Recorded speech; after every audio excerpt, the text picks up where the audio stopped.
তার মধ্যে 5 ওয়াক্ত নামাজ পড়ে, ভদ্রভাবে কথা বলে। সবাই বলে ওর মতন ভালো ছেলেই হয় না। ধরে ওর গায়ে ধর, কি হলো, কেন হলো, কান্না করতেছে। ওরা বলতেছে যে এটা কেন হয়েছে, কেন, আমি কি করছি, অপরাধ কি আমার? যে ছেলে জিম করে নাই, মানে শুকনো ছিল, সে জিমে ঢুকলো। হ্যাঁ, আলাদা ভাষা ছিল। হ্যাঁ, এগুলো আসলে ওর গল্প শুনে ওকে কি অ্যাডভাইস করবো বা আমি কি বলবো আমি বুঝতে পারছি না। তবে একটা কথা বলি, ভুল মানুষে ভালোবাসা এটা অনেক বড় একটা ভুল। আপনি বলছেন না আপনার কথা অনুযায়ী সে ভুল মানুষ আপনার জীবনে, তারপর আপনি তাকে লাভ কেন করবেন? হ্যাঁ, আপনার মন হয়তো কথা শুনবেন না, আপনার মন হয়তো বারবারই চাইবে যে না এই মানুষটার কাছেই আমাকে যাইতে হবে, কিন্তু ওই মনটাকে বোঝানো মানুষ হিসেবে আমাদের দায়িত্ব। And this is a very tough job. আমি আপনাকে বলি এটা খুবই কঠিন, কারণ এই প্রেম, এই ইমোশন কোনো যুক্তি মানে না। আসসালামু আলাইকুম প্রিয় দর্শক এবং শ্রোতা, আল্লাহ সর্ব অবস্থায় আমাদের সবার মঙ্গল করুন সেই দোয়া এবং শুভকামনা জানিয়ে শুরু করছি লাইফের একটি episode. Studio of creative arts লিমিটেডের এই অনুষ্ঠানটি আপনারা দেখতে পাচ্ছেন সামাজিক যোগাযোগ মাধ্যমে। আমাদের আরও 4টি অনুষ্ঠান আছে, ওয়ান, আপন ঠিকানা, প্রবাসীর অন্তর কথা, ব্র্যান্ডিং বাংলাদেশ। এছাড়া আরও বেশ কয়েকটি অনুষ্ঠান নিয়ে আমরা কাজ করছি, সেগুলো হয়তো এবছরই চলে আসবে। আমাদের মূল জায়গাটি হচ্ছে ইউটিউব। এছাড়াও ফেসবুকে আমাদের পেজ আছে R G Kibria. Studio of creative arts limited নামেও আমাদের একটি পেজ আছে, সেটাও খুব শীঘ্রই অ্যাক্টিভ হবে। এবং এছাড়া আমার তো পার্সোনাল প্রোফাইল আছে, যেখানে আপনারা টুকটাক আমার কাজ সম্পর্কে জানতে পান। কিন্তু আপনারা এই যে নতুন যে অনুষ্ঠানটির কথা আমি বললাম ওয়ান, এটা নিয়ে আমাদের ইউটিউবে একটা চ্যানেল আছে, আপনারা জানেন। ওয়ান স্পেস সকার নামে সার্চ করলে আপনি চ্যানেলটি পাবেন। খুবই নতুন একটি চ্যানেল আমরা গড়ার চেষ্টা করছি। আশা করছি নতুন নতুন যে ভিডিওগুলো আসছে সেগুলো দেখলে হয়তো বা বুঝতে পারবেন যে আমরা কি পরিমাণে এফোর্ট দিচ্ছি প্রতিটি ভিডিওর পেছনে। আপনাদের দোয়া থাকলে, ভালোবাসা থাকলে, সাপোর্ট থাকলে আমরা অনেক দূর এগিয়ে যাবো ইনশাল্লাহ। আর আমাদের যে কোনো অনুষ্ঠানে অংশগ্রহণ করতে হলে আমাদেরকে ফোন করবেন। আমাদের ফোন নাম্বার হচ্ছে 09639888877। এছাড়া আপনারা চাইলে আমাদেরকে মেইলও করতে পারেন। আমাদের মেইল অ্যাড্রেসটি হচ্ছে sharemystory24@gmail.com। নাম কি আপনার? আমার নাম জেসমিন আক্তার মিম। মিমের বয়স কত? আমার বয়স 25। 25 বছর। জন্ম জেলা? কুমিল্লা চান্দিনা। এখন থাকেন কি ঢাকাতে? বর্তমানে হ্যাঁ, ঢাকায় আছি। বলেন মিম। আমার আব্বুর প্রথম পক্ষ ছিলেন, দ্বিতীয় পক্ষ হলো আমার আম্মু। ওকে। দ্বিতীয় পক্ষের সন্তান শুধু আমি। আমার জীবনটা ছিল টানাটানি, কখনো বাবার সাথে কখনো মায়ের মায়ের সাথে? সাথে। হ্যাঁ, তো এক সময় আমার আব্বু মারা যায় এবং কি আমার আব্বুর সাথে আমার আম্মুর ডিভোর্সও হয়ে যায়। আপনার বাবা মারা যাওয়ার আগে আপনার মায়ের ডিভোর্স হয়ে গেছে। তো বাবা মারা যাওয়ার পর কার সঙ্গে থাকলেন? বাবা মারা যাওয়ার পরে আমি আম্মুর সাথে থাকা শুরু করি। আব্বু মারা যাওয়ার কিছুদিন আগে, প্রায় ধরেন মাস খানিক আগে, আমার আম্মু তখন কি করে একটা বিয়ে করে ফেলে। তো কিন্তু আমার আম্মুর তখন মোটামুটি ভালো টাকা ছিল, শাড়ি কাপড় বলেন এগুলো ইন্ডিয়ান থেকে ডাইরেক্ট নিয়ে এসে নামাতো। সে একটা পুরুষের মতনই কাজ করতো। মানে আমি ওই লোকটাকে কখনো বাবা হিসাবে গ্রহণ করিনি, আমি কিন্তু বরাবরই তাকে মামা ডাকি। ও লোকটা কিন্তু আগে বিয়ে হয়নি, আমার আম্মু তার ফার্স্ট ওয়াইফ ছিল। এক সময় পরে দেখা যাচ্ছে যে আমার আম্মু মানে ওই ভাই, ওই আঙ্কেলটা মানে মামাটা আর কি, এক একদিকে মেয়েদের সাথে উল্টাপাল্টা করে। আমার আম্মুর তখন মাথায় কাজ করতেছে না, হঠাৎ করে সে মানে আমাদের যে জমি জমা আছে না, সব আমার আপন খালামণির কাছে বিক্রি করে দিছে। বিক্রি করে সে ঢাকা চলে আসে আপনাকে নিয়ে? হ্যাঁ, আমাকে নিয়ে, এবং কেউ নাও ছিল। সেখানে আবার আমার একটা ছোট ভাই হয়। যখন আমি মোটামুটি বুঝি, 14 বছর চলে, কখনো মাদ্রাসায় পড়ছি, কখনো স্কুলে পড়ছি। পড়ানোর জন্য মানে আমার চাইতে আমার আম্মুর চেষ্টা ছিল। আবার স্কুলে ভর্তি হলাম, গার্লস স্কুলে পড়তাম আর কি। সেখানে একটা ক্লাসমেট ছিল, তো ওর সাথে আমি পড়তাম। ওর মামা স্কুল থেকে নেওয়া আসা করার জন্য আর কি আসতো, তো উনা আমাকে দেখে। ক্লাস 6 এর ঘটনা? হ্যাঁ, এটা 6 এর ঘটনা। ওকে। কোথায় যাচ্ছি, কোথায় থাকতেছি, আমার ব্যাকগ্রাউন্ড কি, সবকিছু জানে, কিন্তু ওনার সম্বন্ধে আমি কিচ্ছু জানতাম না। তো বলতো মিম তোমার নাম্বারটা দাও।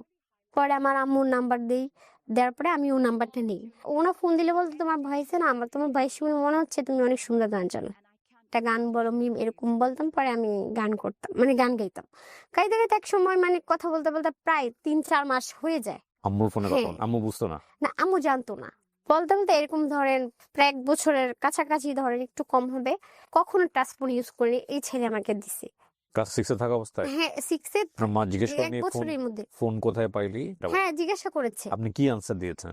আমি বলছিলাম কি আমাকে দিছে কে, আমার একটা ছেলে দিছে, কেন নিছস, কি সম্পর্ক কি? আপনি সত্য কথাটাই বলছেন? হ্যাঁ। আমার আম্মুরও কথা হয়েছে কি যে এখন এগুলা কথাবার্তা বলিস না, ওর ফোন নিছে, ও দিয়া দিস। ও কিন্তু তখন ইন্টার সেকেন্ড ইয়ারে পড়ে। আপনি তখন ক্লাস 6 এ? হ্যাঁ। পরে আমাকে বললো যে আমি তোমারে বিয়ে করব। মানে আমার তখন মন হাস্যকর লাগলো, কিসের বিয়ে করবে, মানে এগুলো কি বলে আজব।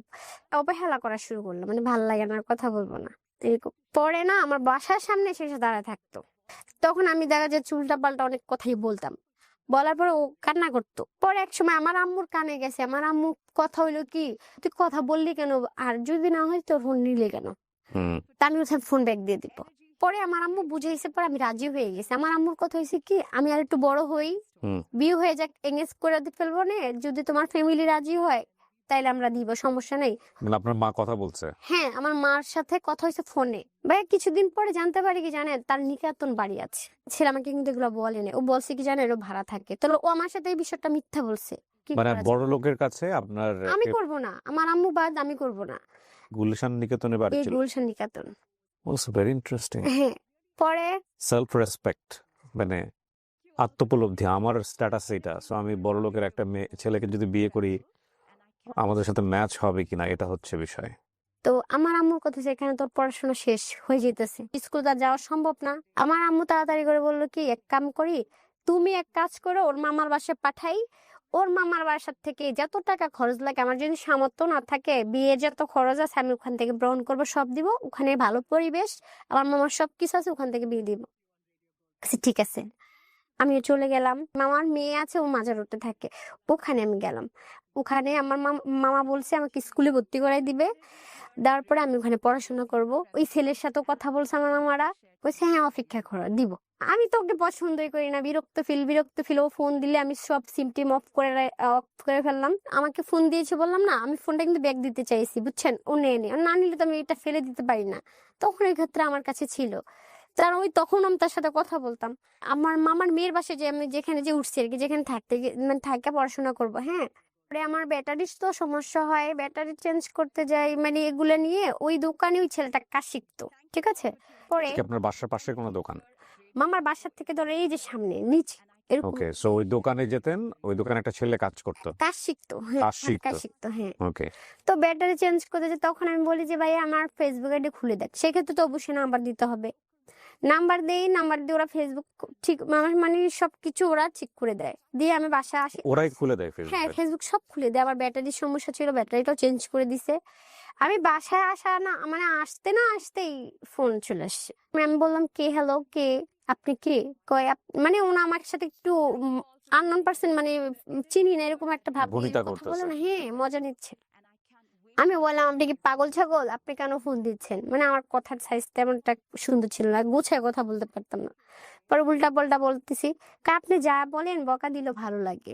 এটা বলার পর আমি যখন বাসায় যাই, আবারও কল দিচ্ছে, ঠিক আছে আমি আপনাকে রাতের মনে করেন আনুমানিক 9টা-10টা বাজে ফোন দিয়ে বলতেছি কি, আপনি যদি আপনার যে সুন্দর কণ্ঠ, আমার মনে হয় কি আপনি যদি একটা গান শোনান আমি আপনাকে ডিস্টার্ব করবো না। মানে আমি ওনাকে একবার গান শোনালে ওনার কল দিবে না, ওই যে ওনাকে আমি বারবার, কারণ তখন আমি ব্লক লিস্টে বুঝতাম না। তা আমি বললাম প্রমিস, হ্যাঁ প্রমিস, আমি আর আপনাকে কল দিব না। পরে আমি মনে হয় আমি একটা গান শুনাই, একটা গান শোনানোর পরে আরেকটা গান শোনান। পরে ছেলে বলে আমি তো আপনার পিছে আর ছাড়তেছি না, কেন, আমি আপনার গানে প্রেম করে গেছি। পরে আমি নাম কথা বলবো না, দেখেন ভাবেন আমি আপনারা ফ্রেন্ড। আমি বলছি ওকে ফ্রেন্ড, ঠিক আছে। তো কথা বলতে বলতে দেখা যাচ্ছে 2 মাসের মতন তার সাথে ফ্রেন্ডলি ছিলাম। হুম, হুম মানে ওই ছেলে কি জানি করছে, ওর মা বাবা ওকে মানে সম্ভবত বাহিরে পাঠিয়ে দিছে। ওই ছেলে বলতে যার সাথে আপনার সম্পর্ক ছিল? ঝামেলা, হ্যাঁ হ্যাঁ। জি। ও আমাকে আস্তে আস্তে ফোন দেওয়া বন্ধ হয়ে গেছে এই 2 মাসে, ঠিক আছে। তা আমার জন্য ওটা একটা ভালো দিক ছিল। তখন আমার আম্মুকে, ঠিক আছে তুই বাসায় আয়। হঠাৎ করে ভাই ওখান থেকে চলে আসি, হ্যাঁ। হুম চলে আসার পরে না ওই ছেলেটা মানে একদম পাগল হয়ে গেছে। কই, আমি বললাম এমনি এমনি চলে আসছি, আমার আম্মু নিয়ে আসছে। কেন, আমি বলছি জানি না। হ্যাঁ, আমার জন্য যেন এটা কেমন কেমন জানি করতেছে, হুম মিম আমি তোর সাথে দেখা করতে চাই। পরে আসছে, আমি দেখাও করছি, কারণ ওই যে ফ্রেন্ড বলছি ফ্রেন্ড। হুম হঠাৎ করে সেও আমাকে বলে যে আমি তোমাকে ভালোবাসি। এই ছেলেটা কি যে সেই ছেলে যে ছেলে কাজ শিখতো? হ্যাঁ, আমি যখন তার সাথে কথা বলতাম না, হাদিস ছাড়া কোনো কথা মনে হতো না। আমি কিন্তু তখন তাহাজ্জুদ নামাজও পড়তাম, এবং কি অনেক মানে নামাজ পড়তাম, 5 ওয়াক্ত নামাজ পড়তাম। হুম মানে সবসময় হাদিস সম্পর্কে কথা বলতো, ঠিক আছে। আমি ইমপ্রেস হয়ে যাচ্ছি, মানে তার হাদিসে আসলে কিন্তু কিছু না, যে তার টাকা ছিল বা কিচ্ছু না, একটা বেকার ছিল, একটা কাজ শিখতে আসছে, তার বাড়িও চিনি না, ঘরও চিনি না, কিচ্ছু চিনি না। হঠাৎ করে আমার আম্মু বুঝছে, ওই যে আমার আম্মুর প্রশ্ন এসে, তুই ওই ছেলেকে বিয়ে করস নাই, এখন কেন এই ছেলের লোক কথা বলবি? কিন্তু আমি কিন্তু এই ছেলের প্রতি দুর্বল হয়ে গেছি। আমার আম্মু পছন্দ করতো না। আমার মার কথা হইলে একদম মানে বেড়া মানুষের লোক কথাই বলবি না। হুম। আমার সাথে রাগ করে আমার আম্মু হঠাৎ করে চলে গেছে। মানে তার কথা হয়েছে, তুই জন বেড়ার সাথে মানে মানুষের সাথে কথা বলবি, তুই বল, আমি তোর সাথে আর তোর সাথে থাকবো না, আমি চলে যাবো। আপনাকে কোথায় রেখে গেছে? এই মামার বাসা ছিলাম না, আপন আমার মামা? মামা, আপুর মামা। হ্যাঁ, ওদের কাছে রেখে গেছে? হ্যাঁ। আমারও জিদ চলে আসছে যে কেমন মা, সেভাবে চলে যাবে কেন? কিন্তু আমি ওর পিঠ ছাড়িনি। কারণ আমার কথা হলো, ওই ছেলে তো আমাকে একটা ফ্ল্যাটে দেখছে, মানে দোতলা বাড়িতে দেখছে। কোন ক্লাসে পড়েন তখন? তখন এই মানে 6-7 ভর্তি হয়েছি আমি। তার মধ্যে কিন্তু 1 বছর গ্যাপ হয়ে গেছে না, যে এখান থেকে এখানে যাওয়া যায়, তো একটা স্কুলে ভর্তি হওয়া যায় না সাথে সাথে। ছেলের সাথে কিন্তু প্রায় 6-7 মাসের মতো কথা বলছি। আমারে বলতেছে কি, মিম তোমার সাথে আমি আমার দেখা করবো। তার আমি বলছি, শুনেন, আপনি যে আমার সাথে রিলেশন করতে চান। তখন আমার মায়ের স্টোরি সব বললাম, মানে সবকিছু ভেঙে বলছি, এবং আমি কোথায় থাকি, কোন পরিবেশে থাকি, আমি সব দেখাইছি। তাও শুনে কিন্তু সে আমার সাথে রিলেশনে জড়াইছে। আপনি তার সম্পর্কে জানতেন যে তার সম্পর্কে সময়টাতে? আমি কিচ্ছু জানতাম না। তো তাকে আপনার এত কিছু কেন বলতে হবে? না, এই জন্য তো আমি বলিনি। Fact- তারপরে যে fact কিন্তু 2-3টা খেয়াল করেন। যখন আমি একটু শেষ করি। 2-3টা ফ্যাক্ট। একটা হচ্ছে ফ্যামিলি গাইডেন্স খুব ইম্পর্টেন্ট, খুবই ইম্পর্টেন্ট। এখানে ল্যাকটা হচ্ছে ও যে বয়সটাতে এ ধরনের সম্পর্কে জড়াচ্ছে রিপিটেডলি, সেখানে ওকে গাইড করার মতো প্রপার মানুষটা নাই। ওর মা যেভাবে করছে গাইড, সেটা ওর জায়গা থেকে ও অ্যাকসেপ্ট করতে পারছে না। কেন পারছে না? সেটা হয়তো মেকানিজমে কোনো একটা প্রবলেম ছিল। এক একটা বাচ্চা এক এক রকম ভাবে জিনিসগুলোকে ডিল করে। বাট এই অ্যাডোলেসেন্স পিরিয়ডে বাচ্চারা এরকমের সম্পর্কে অনেক সময় জড়িয়ে যায়। এটা আনকমন কোনো কিছু না। এটা হয়তো ইউটিউবের এরকম কন্টেন্ট দেখে অনেকের হয়তো মনে হতে পারে যে এটা হয় নাকি। হ্যাঁ, এটা হয়।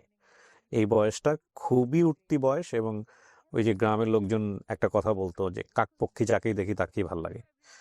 তো কিন্তু এখানে একটা প্রপার গাইডেন্স, অতিরিক্ত শাসনও করা যাবে না, এবং একই সাথে এখানে বাবার যে অভাবটা সেটা কিন্তু এই গল্পের মধ্যে আছে।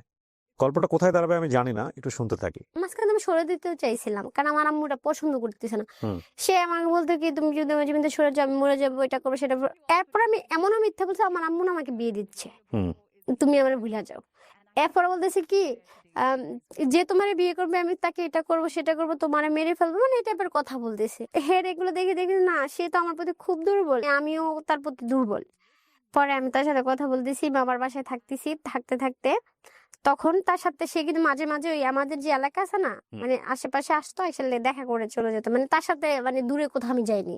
মামি পরে বলছে কি, দেখি ওই ছেলেকে আমারও দেখার আছে। আমারও কথা হলো, ঠিক আছে, সে আমার স্থানটা দেখুক, হুম। দেখো পছন্দ না হলে চলে যাবে, না হলে না। পরে আমরা কি করলাম, আমার ওই মামির বাসায়, হ্যাঁ, আমার একটা ভাবি আছে, ওনার রুমে আনলো। ওনার রুমে আনার পরে একটা মানুষ আপ্যায়ন যেভাবে করা লাগে আর কি, সেভাবে আপ্যায়ন করলো তাকে। হুম। ফ্যামিলি, পরিবেশ সবকিছুই দেখছে। হুম। দেখার পরে সে চলে গেছে। যাওয়ার পরে সে আমার সাথে তাও ঠিক মতো সুন্দরভাবে কথা বলতেছে। বলার পরে আমারে বলতেছে কি, মিম, তোমার আম্মুরে বল আমি তোমার বিয়ে করবো। ও কি করে তখন? তখনও বেকার, কাজে শিখে, বয়স কত? ইন্টার কমপ্লিট করে ফেলছে, বিয়ে ভর্তি হয়েছে কিন্তু পড়ে নেই। আর আপনি তখন ক্লাস 7-এ পড়েন। 7-এ, হ্যাঁ। বিয়ের প্রস্তাব দিয়েছে, হ্যাঁ, তারপর? দেখে মনে হবে এর মতন ছেলে আর পৃথিবীতে একটাও নেই।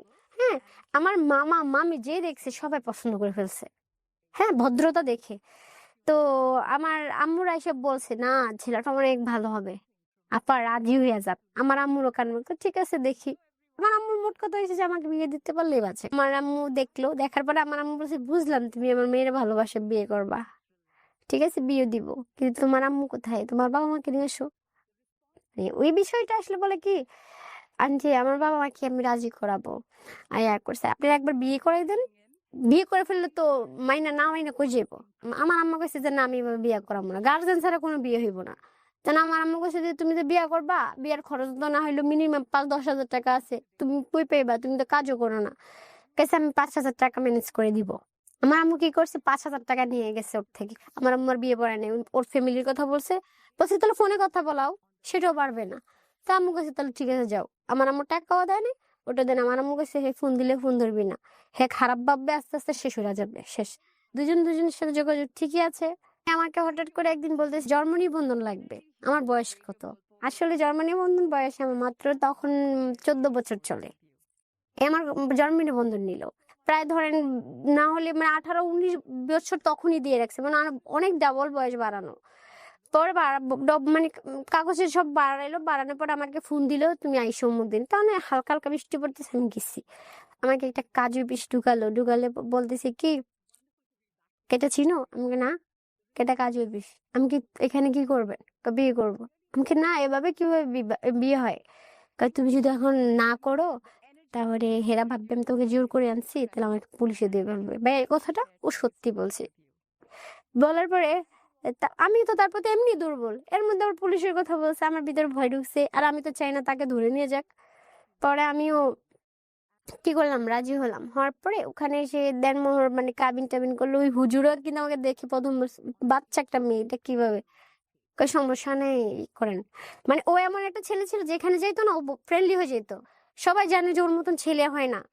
সাক্ষী ছিল ওখানে? সাক্ষী ওর সব বাইরের লোক, মানে নিজের লোক কেউ ছিল না। আপনার পক্ষ থেকে কেউ ছিল না? কেউ না, কেউ ছিল না। পরে বিয়ে হয়েছে। আপনি ক্লাস 7-এ পড়েন তখন? হ্যাঁ হ্যাঁ, ওর বয়স কত হতে পারে? 12 থেকে 14 বছর সর্বোচ্চ। 14 14। বছরের, হ্যাঁ 14 একটু বেশি বা 1-2 মাসের এদিক ওদিক হবে। পরে আমার আম্মুকে ফোন দিছে, যে ছেলেটাকে আপনি বিয়ে করছেন সে আপনার মাকে ফোন দিয়েছে? ওই কাজেই দিছে। কাজে দিয়ে কি বলেছে? যখন বলছে যে ওর মারে ফোন দেন দেখি মানে কি রাজি বলে? কিনা। হ্যাঁ কি বলে? পরে আম্মুরও ফোন দিছে, আমি তো বলছি বিয়ে করাবো না, তারপরে যত মেয়ে চলে গেছে কিছু হইলে আর আমরা জানি না। ওকে এটা হয় গো ব্যাপার, আমি আর জানি না। এটা ওর আম্মু ফোন এটা বন্ধ করে দিচ্ছে। পরে ওদিন আমি বিয়ে করলাম। আমার মনে হচ্ছে যে মানে কেমন যেন একটা ভয়ও ফিল, মানে ভয় ছিল, মানে কোনো আনন্দ ছিল না, কিন্তু বুঝি না, কিন্তু ভয় ছিল। আমাকে বাসায় দিয়ে ও চলে গেছে। আমি যেহেতু আমার মামার বাসায় থাকতাম, আনুমানিক 6 মাস 4-5 মাস এরকম হবে। হঠাৎ তার কাজ শিখা শেষ, সে একটা জায়গায় জব নিছে। তখন আমি যখন বিয়ে করছি না, আমার আম্মু আমাকে ঘরে জায়গা দিবে না, মানে আমার ভরণ পোষণের দায়িত্ব নিবে না। ওই যাই, ছেলেও বেকার, আমিও মানে আমি তো তখন কিছুই করতাম না। আমার যে মামার বাসায় রেখে গেছে ওই মামা আবার একটু ভালো ছিল, মানে সব মামার থেকে ওনা একটু অন্য টাইপের। আমার প্রতি মানে মায়া ছিল।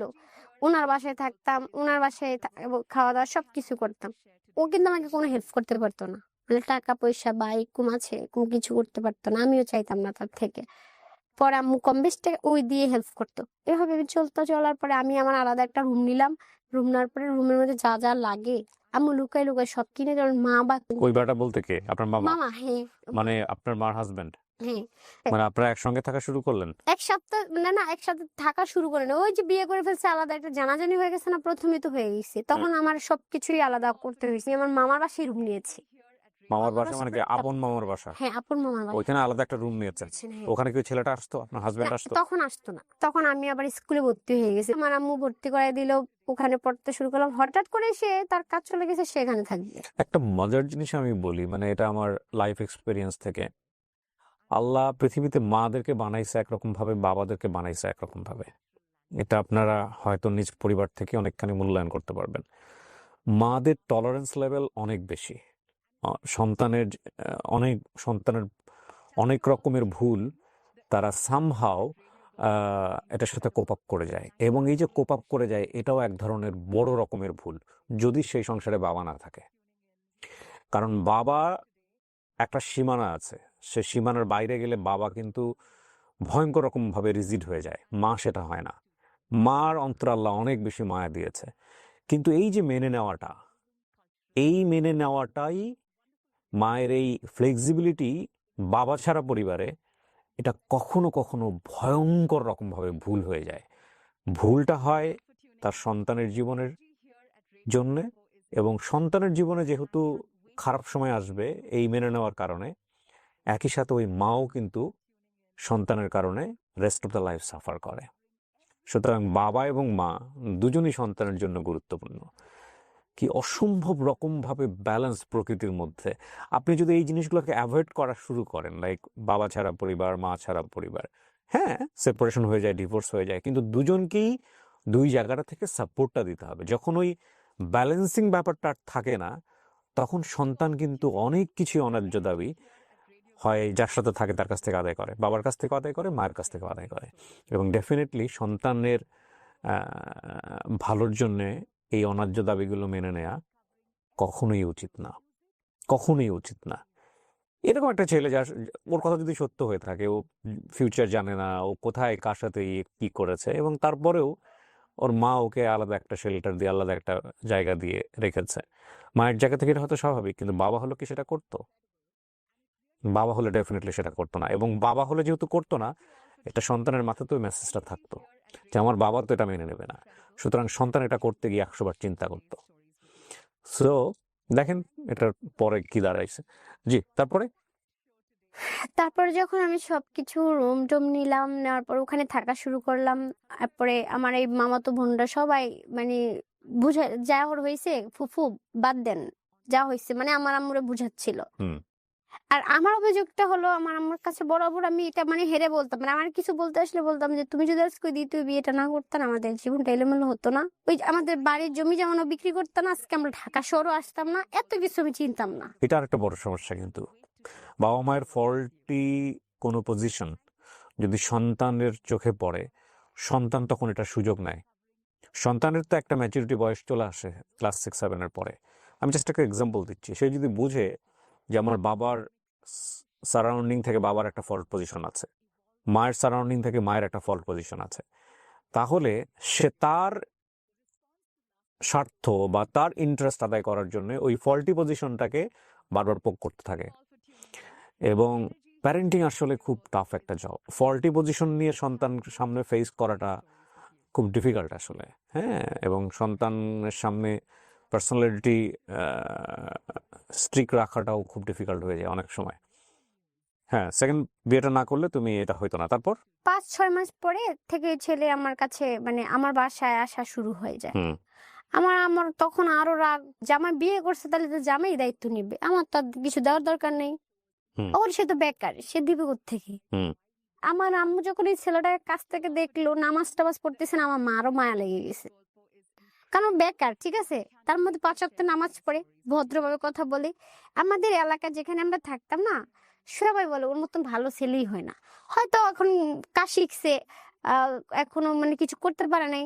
তখন আমার আম্মু বললো ঠিক আছে, তুমি যে বিয়ে করছো তোমার ফ্যামিলি জানে? মানে আমার আম্মু বলে, কয় না আমি বলি নাই, আস্তে আস্তে বলে দিব। তখন আমার কাছে থাকা শুরু হলো। তো ও বললাম তোমাকে বিয়ে করিনি, আমি তোমার কষ্টে বিয়ে করছি, তবে হুম। আমার আম্মু তোর প্রতি রাগ। আমার আম্মার বলছে মা মাফ করে দেন, ওকে তো আম্মুরে ডিরেক্টলি মা বলছে। তারপর তখন মনে করেন যে আমার আম্মু মাথা ছুঁয়ে বলছে যে আমি কখনো মিমকে ছেড়ে যাব না। আমার আম্মু মাঝে মাঝে ওর হাত খরচের জন্য 500 টাকা দিত, কোনো সিগারেট বিড়ি কোনো নেশা জাতীয় কিছু করতো না। তখন আমি স্কুলে ভর্তি হলাম, পড়াশোনা শুরু করলাম। আমি আসার পর পরে না, বাড়িটার আশেপাশে দেখতো ওই চিপায় ওই চিপায় কথা বলে ফোনে। একদিন আমি স্কুল থেকে আসার পরে রাস্তার এখানে দাঁড়াদের ফোনে কথা বলতেছে, হেসে হেসে কথা বলতেছে। বিয়ের কতদিন পরে? 6 মাসে যায়নি। পরে আমি কি করলাম, ওর সিমটা খুলে আমার ফোনের সিমটা লাগালে ইমোর মধ্যে দিলে নাম্বার দিলে তো অটোমেটিক চলে আসে, বসে যায় না? তো চলে আসে সিমটা। আসার পরে ভাইয়া দেখলাম মাহি নামে 2টা মেয়ে। তারপরে যা হয়েছে হলো, এলাকার মধ্যে মেয়ে থাকে না, যে মেয়ের সাথে বড় বোনের সাথে প্রেম করছে, এই মেয়ে ছোট বোনের সাথে প্রেম করছে। তো এগুলোর তো বিয়ে হয়ে এগুলো গেছে। জানলেন কিভাবে আপনি? কিভাবে জানছি? সবাই যে ফোন হ্যাক করলাম, ভয়েস রেকর্ড, ফোনের মধ্যে অটো রেকর্ড চালু ছিল। সিম দিয়ে তো কল রেকর্ড পাওয়া না না, এটা ওর ফোন থেকে পাইছি, ভুলে 1-2টা থেকে যায় তো ডিলিট করে নি। হ্যাঁ, ওই সময় আমি কেমন ফোন টিপতে টিপতে এই রেকর্ড গুলো আমি পেয়ে গেছি। আপনারা এই যে গল্পের এই পর্যায়ে এসে এতটুকু শুনে অনেকেই ওকে জাজ করবেন না, যে এই মেয়ে না জেনে শুনে বিয়ে করছে, এই মেয়ে না জেনে শুনে এটা করছে, এই মেয়ের জীবন এটাই হওয়া উচিত, এই মেয়ে এরকম সেরকম, অনেকে আজে বাজে মন্তব্য করবেন। বাট আমি আপনাদেরকে একটা কথা বলি, এর চাইতেও সরল, এর চাইতেও বোকামো অ্যাক্টিভিটি দিয়ে ভরা বাংলাদেশ, ভরা। আমি আপনাকে বলতেছি, আমরা এই গল্পগুলো আপনাদের সামনে নিয়ে আসি একটাই কারণে, একজনের ভুল থেকে যাতে আমরা সচেতন হই। এবং এইখানে প্রেমে পড়ে গেছে, অ্যাডোলেসেন্স পিরিয়ডে এই জিনিসগুলো হয়েছে, এগুলো অনেক হতেই পারে। আমি যদি বলেন এটা, হ্যাঁ, আপনি এক একটা এথিক্যাল পয়েন্ট অফ ভিউ থেকে, আপনার এক একটা এথিক্সের জায়গা থেকে আপনি যদি বলেন এটা হওয়া উচিত হবে না, এটা ঠিক আছে, সব সব এথিক্সের জায়গা থেকে, কিন্তু তারপর অনেক সময় হয়ে যায় মানুষের জীবনে। কিন্তু বিয়ে একটা পরিণত ডিসিশন, এবং এই ডিসিশনে যাওয়ার আগে এইভাবে কোনো একটা ছেলেকে বা কোনো একটা মেয়েকে জীবনে জায়গা দেওয়া, এটা ভুল। এই জায়গাটা আমি বহুবার আমার বিভিন্ন অনুষ্ঠানে দেখিয়েছি। তা আপনি এগুলো পেয়েছেন? হ্যাঁ, তারপরে হ্যাঁ, পাওয়ার পরে আমি যখন রেকর্ড গুলো দেখি, আমি প্রমাণগুলো নেই। নেওয়ার পরে তখন আমার মাথায় ঢুকছে যে এবার থেকে বিয়ের কথা বলে দিব, আমি আর চুপ থাকবো না। কিন্তু এগুলো তো ওর অতীত, এগুলো নিয়ে আপনি কেন না টানাচ্ছেন? অতীত অতীত হয়েছে হলো যে এক্স গার্ল প্রেম করছে ওকে, তাহলে বিয়ের পরে কথা বলা উচিত হয়েছে। সে মেয়ের স্বামী আছে, বিদেশ থাকে, তার তো ওই সে মেয়েদের সাথে কথা বলার অন্যায় না? এটা তো অনেক বড় অপরাধ। এগুলো আপনি সত্যি সত্যি বের করছেন? সত্যি বের করেছি। আচ্ছা, বের আমি করার বললাম পরে না আপনি ওর কি করলেন? এগুলা আমি আর এগুলো আমার কলেজ লাইফের ফ্রেন্ড, এগুলা বুঝাইছে। এগুলো বোঝানোর পর আপনি মেনে না নিয়েছেন? মেনে নেই, মানে আমার সবাই বলে একটা বাচ্চা নিলে তোর আর এই সমস্যাগুলো হবে না, আর প্রেম করবে না, আর ফ্যামিলিকে জানাবে। এগুলো মানুষ হচ্ছে আরো বড় ভুল হ্যাঁ সিদ্ধান্ত। হ্যাঁ ভুল সিদ্ধান্ত, অবশ্যই ভুল সিদ্ধান্ত। হাজবেন্ড কিছুই করে না, তো এখনো বেকার ছিল। বেকার। আপনিও নিজেও কিছু করেন না, ক্লাস 7-8 পড়েন। আমুর আমুর দিয়ে চলতেছি। এখন কথা হলো সে ধরা খাইছে, ছেড়ে দিলে কি সমাধান? আমার তো তাহলে তো আমিও তো ডিভোর্সি হয়ে গেলাম। তেমন আম্মুরও কথা হয়েছে কি যে কি কমু জানি না, তোর ব্যাপার। যখন বেবিটা হয় আমার সাথে এমন একটা সিনক্রেট করলো, করার পর সে রাখবে না, ব্যাস এটা হের বাচ্চা না, এটা না ওর আবার হ্যাক করি, ছবি তুলে ওই ওর ফ্রেন্ডরা যারা আছে না সবাইকে ছবি দেওয়া শুরু করে দিই। আর ও মনে করে সবগুলো দেখে, আর আমার কাছে অনেক প্রমাণ আসে। ওই এর সাথে কথা বলে আবারও টান দিয়ে, আবারও দেখি সেম ওই মেয়েদের সাথে কথা বলে। আপনি প্রথম ছেলেটা থেকে স্মার্টলি বের হয়ে আসছিলেন, এর থেকে বের হয়ে যাননি কেন? না আমি আসলে বুঝিনি। আপনি আসলে বুঝেন নাই। আর সত্যি বলতে যে বললাম না 5 ওয়াক্ত নামাজ পড়ে, আমি ছোট থেকে একটা জিনিস বিশেষ করে যারা নামাজ পড়ে না তাদের মন দিল ভালো থাকে, ঠকারও চিন্তা ভাবনা থাকে না। তো ওটাই আমি বিশেষ করছি, আসলে আর কিছু না। যে বা টাকা বা সুন্দর, আমি যখন রিলেশন করছি না ভাইয়া, বিশ্বাস করেন আমি তার চেহারার দিকে তাকাইনি। 5 ওয়াক্ত নামাজ মানুষ পড়ে, মানুষ ভুল করে। হ্যাঁ, ভুল বলে তবে আমরা মানুষকে তো কোনো না কোনো আচরণ দিয়েই জাজ করি। মানুষের ভেতরে আমি জানি আমার অন্তর কেমন, আমি তো জানবো না আরেকজন মানুষ তার অন্তরের কি আছে। সুতরাং তার বাহ্যিক অ্যাক্টিভিটি দিয়ে থেকে তো আমাদের তার জাজ করা উচিত না। তারপরেও একটা কথা হচ্ছে, তার বাহ্যিক অ্যাক্টিভিটি তো তার পার্সোনালিটি, তার অ্যাটিটিউড। সো একটা ভালো কাজ করছে সে, সেটা দেখে আপনি জাজ করছেন, সেটাতে ভুল কিছু নাই। কিন্তু তার মানে এই না যে এইটাই শুধুমাত্র জাজ করার জন্য এনাফ। আর তার চেয়ে বড় কথা হচ্ছে, তাকে জাজ করতে যাবেন কেন? আপনি নিজে কি ঠিক করছেন?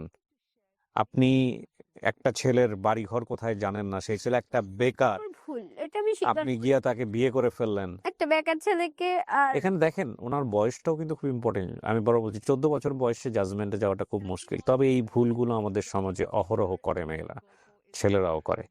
ইমোশনাল ফুল যেটাকে আমি বলি, হ্যাঁ, আবেগী বোকামো। এবং এই বোকামো এগুলা এই বিয়ের ব্যাপার বলেন, ক্যারিয়ারের ব্যাপার বলেন, এডুকেশনের ব্যাপার বলেন, এগুলোতে একবার চির ধরে গেলে সেই চিরটা থেকে বের হয়ে আসা খুব কঠিন, খুবই কঠিন, ভয়ঙ্কর কঠিন।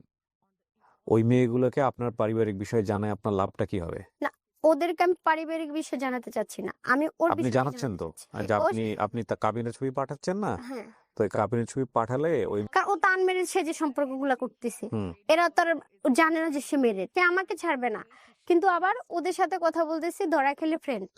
এই যে কাজটা করছেন আপনি, এটাতে কোনো রেজাল্ট আসে? এটা রেজাল্ট একটা আসছে, ওই যে আমি তার ফ্যামিলিকে জানাইছি। তার ফ্যামিলিকে এক পর্যায়ে জানাইছেন? হ্যাঁ জানাইছি, কিন্তু ওরা বিশ্বাস করেনি, বিয়ের কাগজ দিছি তাও বিশ্বাস করেনি।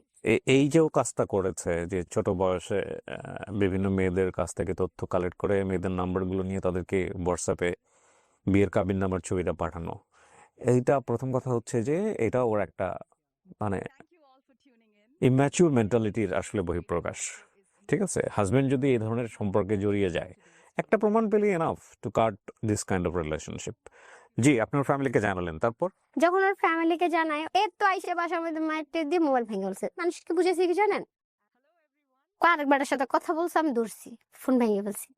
তখন আমার কথা হলো যে আমি ধরা খাইছি, আমাকে সবাই সামনে মোবাইল শো দেখাবে। মামার বাসায় এগুলো করতেন, মামারা বিরক্ত? না বিরক্ত হতো, মামারও তো আগে যেত, মারো কেন? ওই তখনই বলতো যে আমি পরকীয়া করছি, মানে অন্য ছেলের সাথে কথা বলছি। ফোন ভেঙলে তো আমার ফোন শেষ না, 2 বছর পরে যাচ্ছে। হ্যাঁ, এই কাহিনীগুলো চলতেছে। কিন্তু প্রথম পক্ষের যে ভাইরা বললাম না, ওখানে ওনাদের ভাই আছে, ও ভাইয়েরও বলছে যাওয়ার হয়েছে, দেখ অনেক ছেলেরা আছে, ভালো হয় না, এক কাজ কর, ওখান থেকে সরে আয়, সরে এলে আমরা বাড়িতে দেখে বিয়ে দিব। 4 মাস হয়ে গেছে, সে বাচ্চা রাখবে না।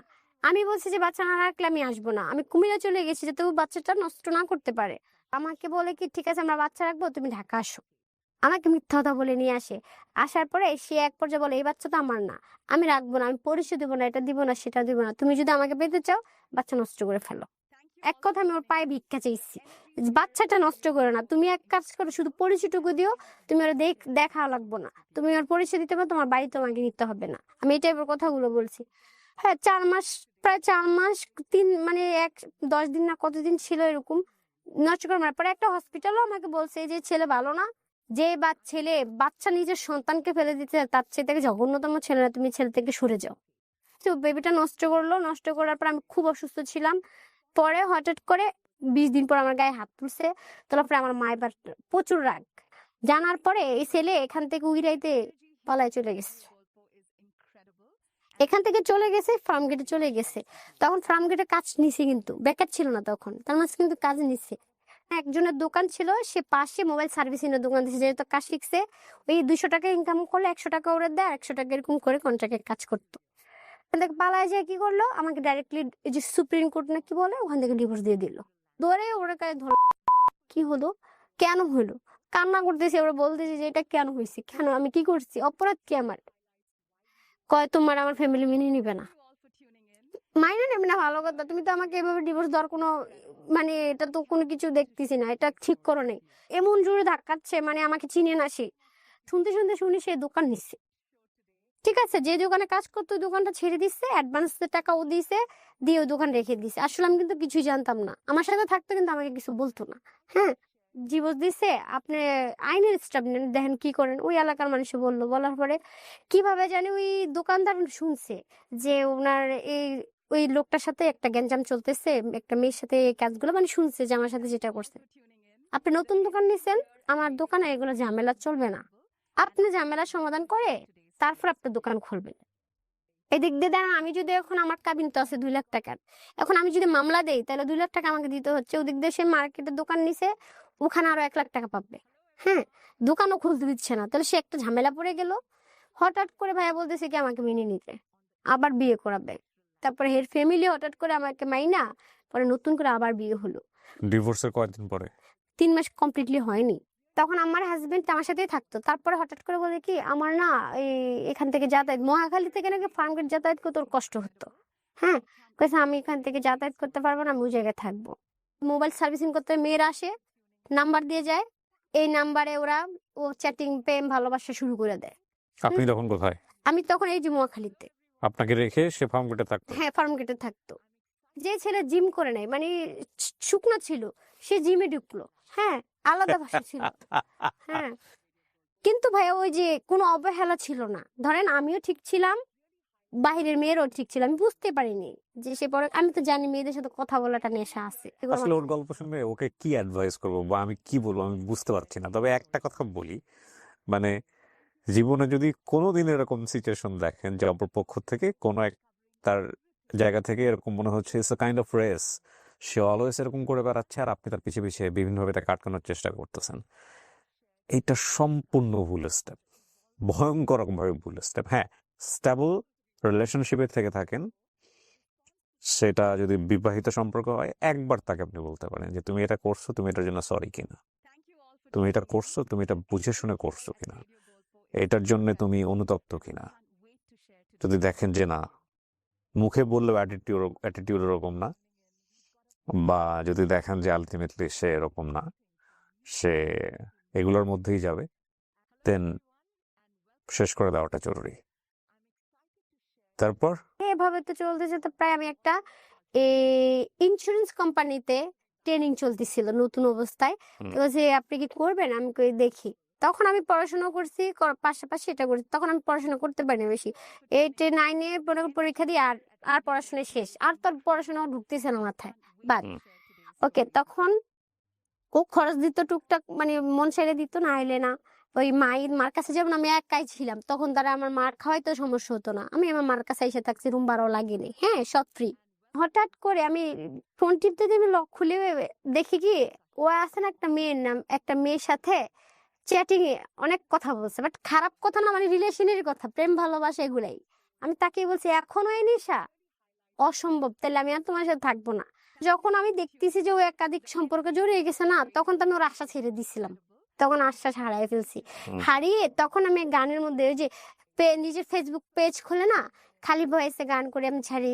তারপর দেখা যাচ্ছে এরপর আমি একটা ভাইয়ের সাথে গান করছি, হ্যাঁ নিজে কিছু খরচ দিছি, ও ভাইয়ের সাথে আমি ডুয়েট গানের মধ্যে আমি ঢুকছি। আমি ওর আশা করে লাভ নেই, আমার কিছু করতে হবে, মাও আমাকে আর দেখতে পারতেছে না।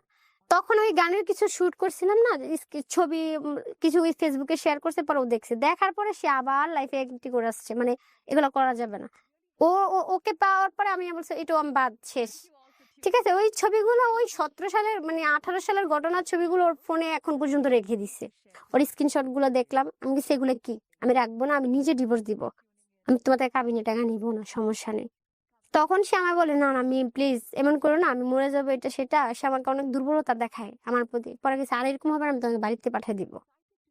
সে 18 সালে বিয়ে হয়েছে, সে 21 সালে আমি বাড়িতে গেছি। ঠিক আছে, বাড়িতে গিয়ে কি পাইলেন? প্রায় 15 দিন মতন ছিলাম মনে হয়, আমাকে অনেক সাপোর্ট করছে। এরপরে বেবিটা না নিজের ইচ্ছাতে নিচ্ছে, বাচ্চা বাড়ির থেকে আসার পরে হয়েছে। হুম। বাবু যখন হয়েছে আমি বাবার বাড়িতে যাই, ও আমার কাছে থাকতো না, তখনও ব্যাচেলার বাসা থাকতো। বাবু হওয়ার পর আমি বাড়িতে যাইলাম, পরে ওরে বলতেছে যে তুমি কুমিল্লা এসে আমার বোনকে নিয়ে যাও। আমার ভাইয়া বলতেছে, ওই যে সৎ ভাই, হুম। আনার জন্য সে গেছে। তখন বললো আচ্ছা তোদের মধ্যে কি এরকম কোন সম্পর্ক? তখন আমি ভাইয়ার বলে দিলাম, ভাইয়া এই কাহিনী এগুলো এগুলো। তখন আমার ভাইয়া ওকে বলছে, দেখো তোমার যদি ওরা ভালো না লাগে, তোমার বাচ্চাটাকে নিয়ে আমার বোনকে ছেড়ে দাও। বলো দরকার না, আমি আমার বাচ্চাকে আমি মাছাড়া করবো না, এই টাইপের কথা বলে সে আমাকে ঢাকা মানে বাড়ির থেকে বুঝে ঢাকায় নিয়ে আসছে। তখন টানায় বেবি হওয়ার 1 বছর আমার সাথে ছিল। থাকার মাঝখানে যখন আমার বাচ্চা অসুস্থ, হঠাৎ করে একদিন তার ফোন আবার ধরলাম, ধরার পরে দেখলাম যে একটা মেয়েদের সাথে সে রিলেশন, শুধু রিলেশন না, মানে একটা বাজে যে ইমুর মধ্যে একটা মেয়েকে যখন একটা ছেলের সাথে মানে শরীর দেখানো থেকে শুরু করে এ টু জেড তাদের সাথে, এবং কি অন্য মানে একসাথে 4টা প্রেম করছে। একটা মেয়ে হয়েছিল, তার রানিং স্বামী আছে, এগুলো স্ক্রিনশট অন্যায় করে যে রেখে সহ্য দিব। করে, অন্যায় যে করে, দুজনেই সমান অপরাধী। অপরাধ। আপনি একের পর এক আপনার হাজবেন্ডের এগেনস্টে যা বলে যাচ্ছেন, এগুলো আমার শুনতে গিয়ে আমার কান ঝালাপালা হয়ে যাচ্ছে। লাস্ট ফিনিশিং এ এসে বলেন তো কি হয়েছে? তখন ও যখন সত্যিটা জেনে গেছে, তখন বিশ্বাসটা উঠে গেছে, তখন আমি তার প্রতিদিন তার ফোন চেক করি। তার কাছে মনে হতো আমি তাকে প্যারা দিচ্ছি। হ্যাঁ, আর আমার কাছে ভয় হচ্ছে আমার বাচ্চা হয়ে গেছে, আমি চাইলে কিছু আগে করিনি, আমি যা ভুলতে আগে করে ফেলছি, এখন আমার কিছু করা যাবে না। তার মাঝখানে সে বলতেছে কি তোমার এখানে আসা যা আমার সমস্যা হচ্ছে, বাইক কিনে দে। তারপর আমি আবার আমার আম্মুর থেকে নিয়ে মানুষের ধার নিয়ে 1 লক্ষ টাকা ধার দিয়েছি ওকে, ঠিক আছে, ও বাইক কিনবে। কয়দিন 6 মাস চালাই আজ ভিতরে ভিতরে প্ল্যান করছে সে বিদেশ যাবে। আমি জানি না, হোয়াটসঅ্যাপে কাউকে দিছে যে স্ক্রিনশট ছবি থাকে না, হোয়াটসঅ্যাপ না জানি ইমোর মধ্যে আমি এই ছবিটা পাইছি। তখন পর আমি এই পাসপোর্ট আরেকজনের ছবি দিছি, দরবার কাকে আপনার হাজবেন্ডের তো এখানে ভিসা লেগে আছে। পরে আমি বললাম যে বিদেশ যাইতেছস, আমাকে কিছু বলছো? কে বিদেশ যেতেছে আন্তাজি কথা, আমি তো সব জায়গায় গেছি। তখন আমার বাবুর 1 বছর পূর্ণ হচ্ছে, এই বার্থডের মধ্যে। পরে বলতেছে তোমাকে সারপ্রাইজ দিব দেখে আমি বলিনি, তুমি আমার কিছু টাকা দিও ধার। তারপর টাকা যেটা দেওয়ার দিয়েছি, দেওয়ার পরে ও বলছে রোমানিয়া যাবে। চলে গেছে সে? হ্যাঁ হ্যাঁ চলে আপনাকে গেছে। আপনাকে নিয়ে গেছে এয়ারপোর্টে? এয়ারপোর্টে আমি নিজে নিয়ে দিয়ে আসছি। যাওয়ার পরে সে ভিডিও কলে আমার সাথে কথা বলে না। এখানে আমি খুব সমস্যা আছি। কি সমস্যা? আমি তো ভয় পাইছি যে ওরা নাকি দালালে আটকে রাখছে, বুঝছেন? কেন? আরো 2 লাখ টাকা দিলে তারপর রোমানিয়া পাঠাবে। তো না, আমিও তো ভয়ে কান্নাকাটি করতে করতে শেষ। আবার আমি তার বাড়িতে গেছি। পরে ওর মার ফোনটা আমি হাত দেওয়ার পরে দেখি কি জানেন, ওর মামার কাছেও গেছে, সৌদি আরব গেছে। আমি ওদিনই জানতে পারি যে সৌদি আরবে গেছে, আসলে সে রোমানিয়া যায়নি। পরে আমি ফোন, আপনার হাজবেন্ড গেছে কতদিন আগে সৌদি আরবে? আমার হাজবেন্ডে গেছে হলো 23শে জানুয়ারি গেছে। 23শে জানুয়ারি মানে কি 2025 সালের? না, কত 31 সালে? সালে। 2023 সালে হ্যাঁ, বাংলাদেশে আসছে। একবার আসেনি। এই 2 বছরে আপনাদের সম্পর্ক কি আছে না নাই? না, মানে সম্পর্ক শুধু ডিভোর্স হয়নি, এছাড়া নাই। ডিভোর্স না ভরণ পোষণ, একটা বেবি দেখলেন ছোট, ওটার কোনো দায়িত্ব ভরণ পোষণ নাই। এরপরে যা হইছে হইলো। লাস্ট কমিউনিকেশন কি হয়েছে আপনার হাজবেন্ডের সাথে? কবে কথা হয়েছে? লাস্ট কথা কি, প্রায় মাঝে মাঝে ধরেন 15 দিন পরে একবার ফোন দিবে। ফোনে ফোন দেয়? ফোন দেয় 15 দিন পরে। ও মামলা করছিলাম আমি আবার ওর নামে, ও জানে এটা। জানার পরে কিসের মামলা করেছেন? মামলা করেছি যে বাচ্চার ভরণ পোষণ দেয়নি। হ্যাঁ আমার, বিদেশ থাকা অবস্থায় আপনি মামলা করেছেন? হ্যাঁ মামলা করেছে, ও ভরণ পোষণ দেয়, একদমই যোগাযোগ মানে আমার চেহারাই সে দেখতে পারে না। সে যাওয়ার পরে এত কিছুর পরে কেউ কারো চেহারা দেখে? আমাকে সে দেখতে পারে আপনার না। বয়স কত এখন? এখন আমার ওই যে 25 বছর। আপনার এখন তো বোঝা উচিত। হ্যাঁ, এখন আমি বুঝছি, ওইসব হারিয়ে বুঝছি। আমার বুঝার আসলে আপনি র্যান্ডামলি রিপিটেডলি তাকে ধরার চেষ্টা করছেন, আর সে মাগুর মাছের মতো হাত থেকে পিছলায় বের হয়ে গেছে, তারপরে ছাই দিয়ে ধরার চেষ্টা করছেন, তারপরে আবার পিছলায় বের হয়ে চলে গেছে। এই এই কানামাছিটা না খেললেও তো হইতো। পারতো। হ্যাঁ আসলে আমি মানে এমন সময় বুঝতে পারছি সব হারাইয়া বুঝছি। কারণ ও শুধু মানে কি বলবো, ও আমাকে রাস্তার মেয়ের থেকে শুরু করে, হ্যাঁ, মানে এমন গালি বিদেশ যাওয়ার পরে। শোনেন আমি বলি, হাজব্যান্ড ওয়াইফের লাইফে, কনজুগাল লাইফে এই ধরনের অনেক ঘটনাই ঘটে, এগুলো বলার দরকার নাই, বাট বটম অফ দ্য স্টোরিটা কি আসলে? বটম অফ দ্য স্টোরি হচ্ছে প্রথম স্টোরি হলো কি জানেন, মূল কথা হলো ও আমাকে ভালো লাগে না, মানে ও আমাকে না, এই এটা দেশ বটম অফ দ্য স্টোরি না, না, ও এটা বটম অফ দ্য ভালোবাসে। শোনেন, বটম অফ দ্য স্টোরি হচ্ছে 14 বছর বয়স এনাফ না বিয়ে করার জন্য, নাম্বার 1। মেন্টাল ম্যাচুরিটি জায়গাটা ঠিক ছিল না। সো নাম্বার 2 হলো এমন সবচেয়ে ইম্পর্টেন্ট যেটা, এমন কাউকেই বিয়ে করা উচিত না যে এই ছেলের পারিবারিক খবর আপনারা জানেন না, যে ছেলে কোথায় বা যে মেয়ে কোথায় বড় হয়েছে, কিভাবে হয়েছে, জেনে শুনে সিদ্ধান্ত নিলে সেটা ডিফারেন্ট কেস। বিয়ে ব্যাপারটা আমার খুব, কোথায় জানি শুনেছিলাম আমি, যে এটা আমি অনেকবার বলেছি, এই ভুলগুলো কিন্তু আসলে এরকম না যে আমি করিনি আপনি করেননি, যারা শুনছেন তারা করেননি, ইনক্লুডিং সবাই।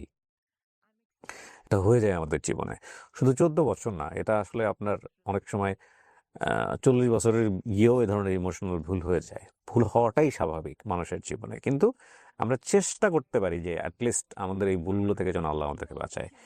বিয়েটা দুটো পরিবারের বন্ধন, বিয়েটা শুধু দুইজনের বন্ধন না। হ্যাঁ, অনেক আবেগের বশবর্তী হয়ে, অনেক ইমোশনাল অ্যাটাচমেন্ট হয়ে আমরা ভাবি যে ওই মানুষটাকে ছাড়া আমার জীবনটা কোনোভাবেই চলবে না। বিশ্বাস করেন, আমি আবারও বলতেছি আপনাদেরকে, মানে বিশ্বাস করেন, এর চাইতে বোগাস, আপনি যদি বিলিভার হন, একমাত্র আল্লাহকে ছাড়া আপনার দুনিয়াতে কাউকে চলবে না, এছাড়া আপনার চলবেই, আল্লাহ চালাবি, কোনো না কোনোভাবে চালাবি। কিন্তু এই যে ইমোশনাল অ্যাটাচমেন্টটা, এই যে মায়াটা, এই যে তোমাকে ছাড়া, তোমাকে না দেখলে আমার দুনিয়া উথাল বাতাল হয়ে যায়, এটা সাময়িক। আপনার এমনও সময় আসবে যে সময়টাতে আপনি ভেঙে চুরে দুমড়ে মুচড়ে যাবেন, এবং এমনও মনে হবে যে না, আই ক্যান ব্রিথ, আমি নিঃশ্বাস নিতে পারতেছি না এই মানুষটাকে ছাড়া। বিশ্বাস করেন, জাস্ট আল্লাহর উপর তাওয়াফ করে আপনি শুধু হালটা ধরে রাখেন যে you need to survive by any means.